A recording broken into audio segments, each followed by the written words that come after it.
Hey Sunrise, it's Andrew here with your small group questions for this week as we dive into Romans 16 verses 1 through 13. So we are coming to the end of Paul's letter to Romans. And so as we come to the end, Paul now gives this commendation and admonition of those who he's worked with, those he's partnered with, and just greetings to those in the Church of Rome. So the first question is, why are these names important for us? Why is it important that God put this in the book of Romans for us to be encouraged by?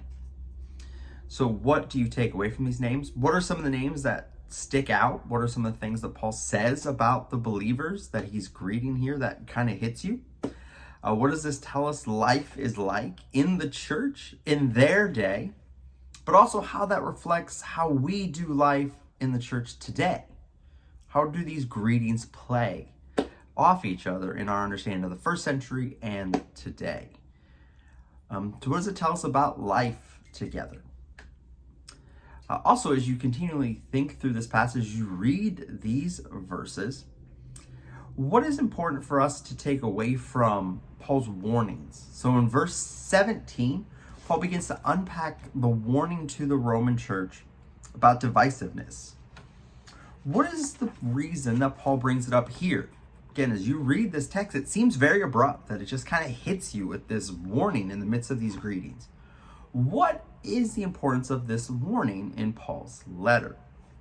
What is the warning to the church specifically? And as you look at these warnings, you look at this text, how do we see that in today's church? How do we apply this warning in our lives? And how do we guard against some of these divisive things that Paul is speaking about? How do we do that? So those are some of the very beginning points that we begin to work through in this text as we begin to take it to heart and apply it.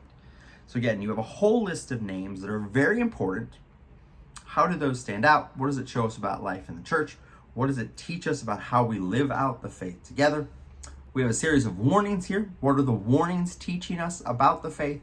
What are the warnings teaching us about how we do life again together? And how we take seriously the call of the gospel and the ministry that God has given to us. So that's a very quick overview of what's going on here in 16 as we begin to move towards the end. So next week we bring all of Romans to a close as we will think about the whole book in Paul's closing benediction.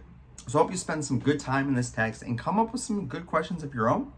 Really come to small groups specifically with good questions, thinking about some of these people and life together.